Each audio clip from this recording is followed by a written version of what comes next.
morning. I'm Jim Krantz, and I'm pleased that you're able to join us today for our session entitled Hackers Love an Easy Target. The subject is really the cybersecurity risk to small and medium-sized accounting and financial firms. What we're looking at here are the various components of a full information security program. As you can see, today we're going to be focusing only one portion of it, the cybersecurity portion. Also, I just want to make note, if you see in the upper right-hand corner, there's a title called Small Business Information Security, the Fundamentals.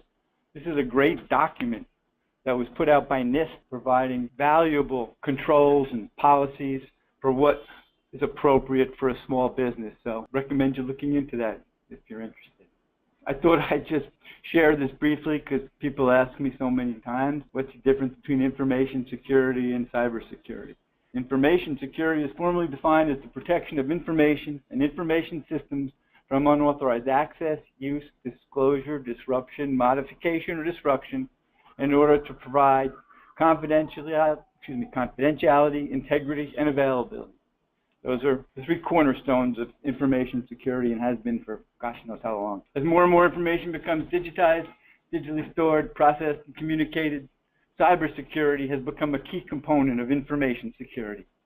Cybersecurity means protecting electronic devices and electronically stored information with the similar goal of ensuring its availability, integrity, authentication, confidentiality, and non-repudiation. What are we really talking about? It's all about protecting your data. In the accounting and financial industries, you're the custodian of a great deal of proprietary information. You need to take it seriously. Small and medium businesses remain the low-hanging fruits for less sophisticated cyber criminals. They understand that this market has neither the fear nor budget to protect against this very real threat. The dark web has made it easy, affordable, and requires very little expertise to become a cyber criminal. They want your confidential data or your money. The number of attack vectors are ever increasing. Bots, exploits, ransomware continues to grow like crazy. Drive-by downloads, the list is unending, and the variations are exponential. I'm not going to go through each of these, but I'll just give you a second to look at them, and we'll move on. Obviously, there's a lot of impact that an incident could cause. Damage to information or information systems, regulatory fines and penalties, and/or legal fees, decreased productivity, loss of information critical to running your business, an adverse reputation or loss of trust from customers, damage to your credit and inability to get loans from banks, loss of business income, and financial loss due to ransomware or wire transfer. And I apologize for the sirens. I'm in New York City. Okay, but the SMB can greatly mitigate their risk. With less complex operational needs, there are many steps a small business can affordably take, more easily than large corporations. And it's vitally important that you consider how to protect your business. When we view cybersecurity as part of the business strategy and regular processes, information security doesn't have to be intimidating. Obviously, it's not possible for any business to be completely secure. Nevertheless, it's possible and reasonable to implement a program that balances security with the needs and capabilities of your business. This has become a high priority for the IRS. Last week happened to be National Tax Security Awareness Week and the third annual IRS Security Summit. In 2015, the IRS called together this summit with the major players in the tax industry, tax return preparers, software providers, state tax agencies, payroll providers, financial institutions. Why? Because the tax information you store has increasingly become a target for data theft by identity thieves. It's a top priority of the IRS to stop. And we'll talk a little bit more about the impact of Equifax briefly later.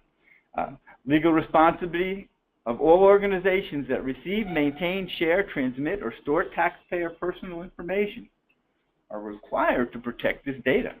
Can't emphasize this enough. Every tax professional is a potential target for highly sophisticated cyber attacks. The objective is to steal your client's data, to sell the data on the dark web, access financial accounts for withdrawal or to set up credit cards, and to quickly file fraudulent tax returns in victims' names to collect the refunds. IRS is urging tax professionals to take the time between tax seasons to contemplate their cybersecurity measures. They've also set up a portal called Protect Your Clients, Protect Yourself. It's a campaign to raise awareness, and I've listed the URL below, www.irs.gov/taxprofessionals, protect your clients, protect yourself. The Equifax breach and why it's so important. Real quick, what happened? 145 million people's personal information was compromised.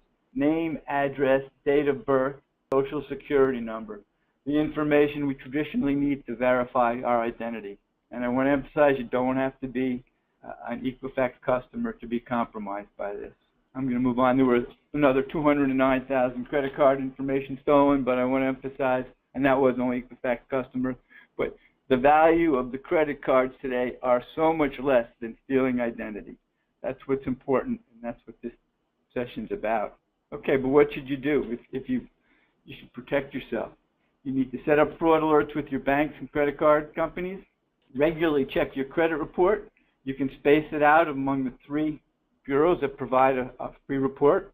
Obviously monitor all accounts closely, even the small transactions. Freeze your credit report. This will prevent cyber criminals from establishing credit in your name, compromising your identity. Note, it doesn't impact your credit or ability to use credits, cards, or other vehicles that are in place. But if you want to apply for new credit, you will need to do what's referred to as store your account. It's described as not difficult. I'd recommend allocating 2 or 3 days before you actually need this done, just to make sure everything is back in order. Policies and controls. The SAN Institute is one of the leading security training organizations in the country, if not the world. They've put out this list of the top 20 critical security controls. Their emphasis initially is on the first 5 in getting started, so I'll read them to you. Inventory authorized and unauthorized devices. Know what equipment's on your network, in other words. Inventory authorized and unauthorized software. Same thing. Secure configurations of hardware and software on laptops, workstations, and servers. Continuous vulnerability assessment and remediation. The point being, it's those vulnerabilities that the bad guys are looking to exploit. So if you can stay on top of where you're becoming vulnerable and closing them up, you mitigate your risk greatly. And of course, malware defense comes in there in the top 5. And we'll talk further, but I feel it's very important today that there's a next generation level of malware. Traditional AV-based malware is not going to cut it anymore. There's a variety of other things. I'm not going to go into this right now because I will present you a list of things that we think is very important later on in the presentation. But you can get this easily online. You can get it printed. You can get all kinds of posters, whatever you like. Classifying your data, elements of risk. Very important component. You need to identify what information your business stores and uses. You need to know what's confidential, what's critical, what's personal information. You need to determine the value of your information if it was compromised. If not dollars, low, medium, or high. And the questions you can ask. What would happen to my business if this information was made public? What would happen to my business if this information was incorrect? And what would happen to my business if I or my customers could not access it? And then I want to add, it's important that you think about, do you even need this data? Don't collect personal information that's not necessary. And if you need it, only say during a sign-up period for something.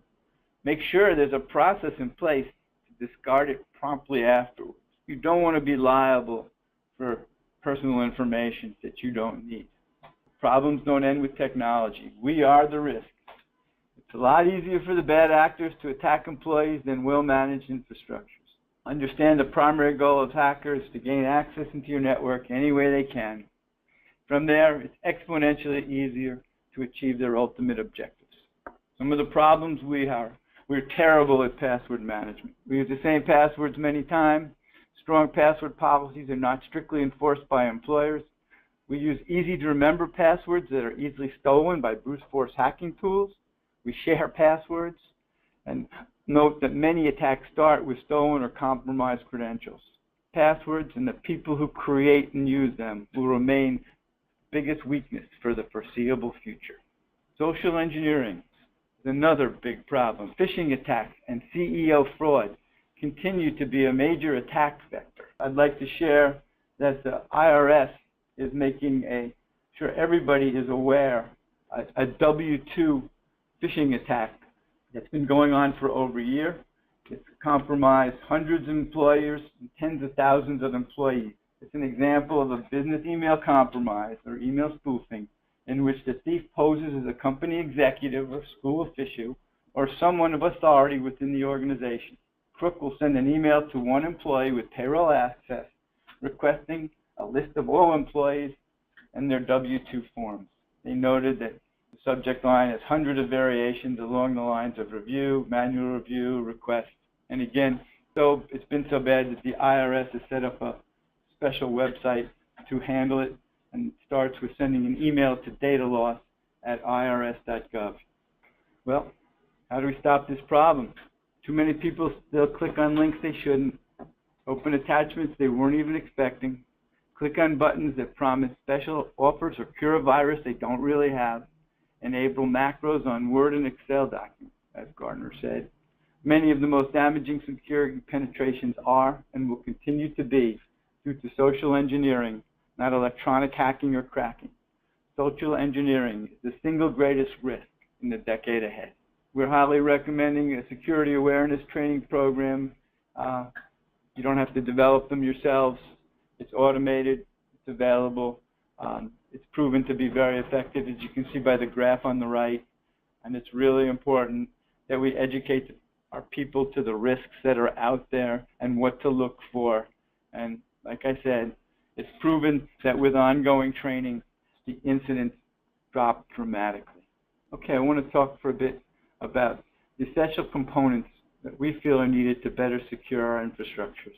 The network must be well managed. That means patching, virus protection, backup solutions, and your firewalls are diligently kept up to date. Use geo-IP filtering on your firewall whenever possible. And you should use a next generation with perimeter malware protection. If you're not familiar, geo-IP filtering allows you to say, we don't want to allow anybody from Russia or China, for example, to access our network ever. Be absolutely sure you have good backups both on-site and off-site. We highly recommend a next-generation endpoint protection that's not dependent on virus signatures. The types of software we're looking at behavior. It has the ability to roll back if you get compromised by ransomware. It will isolate a machine that it sees has a problem, and it will perform complete analytics for you if something did happen. Strong spam and content filtering, again, is essential today, and we feel it's absolutely essential that for all remote access, two-factor authentication is in place. It happens to be a prime area of exploit today. If you're not familiar with two-factor, that means if you're outside the office and you're trying to log on, it's not enough to have a username or password. Some system will send a text to your cell phone or some other method and ask you to verify that you are who you say you are, so that just having your username and password will not be enough to gain access. Other things that we feel are essential for good cybersecurity practice is an annual cybersecurity assessment. It's one thing to feel you have good protection, to trust, but you need to verify, because so often we hear about incidents, even as simple as backup. Oh, I thought we had good backup, but we didn't. Or I thought this was in place or that was in place. I thought we had DLP in place. It needs to be validated by a third party or at least reviewed by your IT support organization and verified. Proactive effort needs to be ongoing to add incremental layers of security to meet new security challenges. This is not a static process. Depending on type of organization, a quarterly or annual external vulnerability scan. This gives you the view of what an internet hacker would see when they're trying to exploit your network, so we can easily close up any vulnerabilities. Today, as SANS Institute recommended, ongoing internal vulnerability assessments and remediation are essential. It's the vulnerabilities that are present on your network that the hackers are using to gain a foothold, and we want to keep them closed to mitigate your risk. Cybersecurity end user training, we've talked about. Cybersecurity insurance, I want to emphasize that cybersecurity insurance partner should also be part of your incident response team. I believe it should be your first call, as a matter of fact. They have a vested interest in making sure that it's being handled, whatever compromise is taking place is being handled as professionally and expediently as possible, and it's not very expensive. We also feel cybersecurity policies and procedures must be in place and reviewed annually, and a written and tested business continuity plan should be an integral part of your business processes. Again, just to touch on a few more items, mobile device security, it's a vulnerability. Criminals go where the money is, and today the money is in mobile. You must have remote lock and wipe capabilities implemented, and if your device supports encryption, use it. Smartphones, we must make sure we have the same level of policies and control on smartphones. I don't think people realize how valuable your contact information to cyber criminals interested in crafting spear phishing attacks. And a reminder that even text messages can be spear fraudulent. Bluetooth, convenient but not secure. Be aware of it. Viruses can spread via Bluetooth. Hacker can use Bluetooth to connect and compromise phones. Turn off Bluetooth when it's not needed. Disable automatic pairing. Set your device to non-discoverable. Wi-Fi hotspot. I hope this is not news to anyone any longer. Anything you send over insecure Wi-Fi may be intercepted. Always turn off Wi-Fi when it's not in use. Don't allow your device to auto-join any unfamiliar network, and never send sensitive information over Wi-Fi unless you're sure it's secure. The Internet security mindset.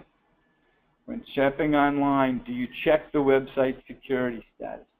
You always want to see that HTTPS when entering personal information on shopping online. And you also want to see that closed padlock, which means the GeoTrust has confirmed that their security is up to date. Be aware when you're on the internet of the drive-by downloads. Didn't really talk about it, I'll just reiterate. A drive-by download means, unlike in the old days when you went to an infected site, you had to click on something. Today, just going to that site can compromise your system. We'd recommend having mitigating solutions in place that will greatly prevent that. And I just always like to throw this out there. Do you have an external backup of your computer at home or your laptop? Many of us get lazy about this until it's too late.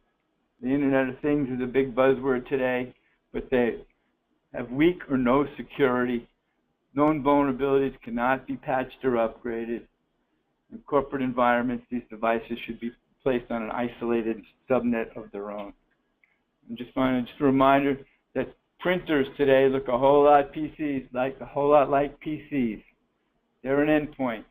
And note, 71% of breaches start from the endpoint. So we need to be thinking about printers as well. So that's really what I wanted to cover, to give you an idea of the risks and some of the steps that should be taken. I'm hoping you haven't given your cybersecurity protection enough attention that it's something you will address in the near future before you get busy with this coming tax season. Thank you very much.